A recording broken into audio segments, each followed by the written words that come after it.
Hello again, I am Blunty. This is Just Cause 3, the final big deal AAA game released into the fading light of 2015.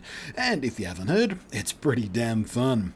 Now, I don't plan on making a full review of it, but I needed a plan B for a video to make today, because plan A exploded, and I also just happen to have several video cards laying about at the moment, so I thought it may be handy to some folk wondering how well the game runs on varying levels of horsepower to make this video. Now, of course, my most recent video card review was on the Gigabyte Extreme Edition 980 Ti, which is still in my rig. Hooray! So we'll start there. Now, each of these tests was performed with exactly the same settings, with everything turned up to the maximum, except I turned off motion blur because I can't stand motion blur. Now, it has to be said, it's already pretty widely agreed that the game does need a bit of patching, as it's not running quite as well as anyone expects on any hardware they're using. The console versions are having some frame rate issues of their own too.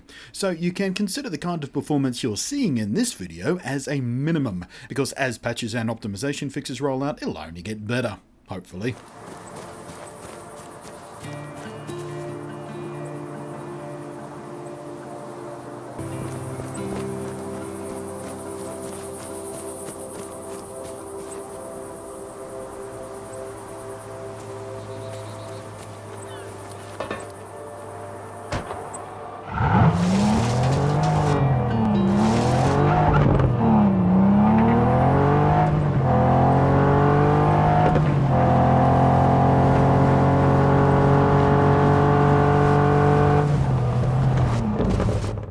Alright, so that was the 980 Ti, or Ti as some people call it. I don't know.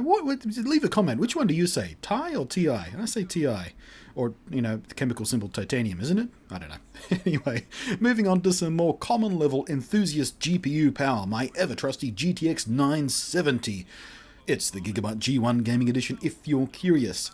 And sadly, while I can usually make most games squeeze out at least some acceptable 4K performance on this card, here I just had to turn down or off too many things to get a stable frame rate up around 60 frames per second.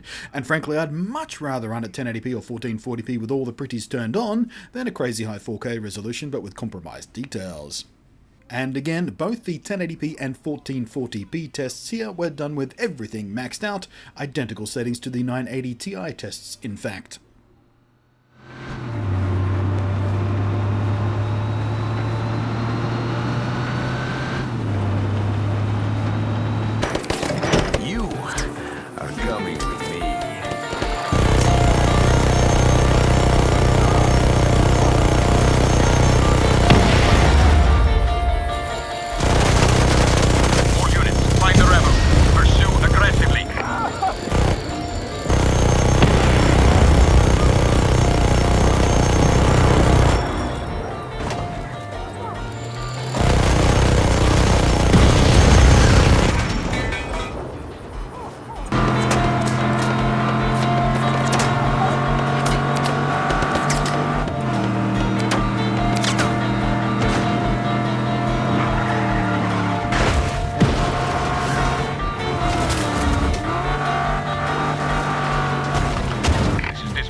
Target is still at large. Find him.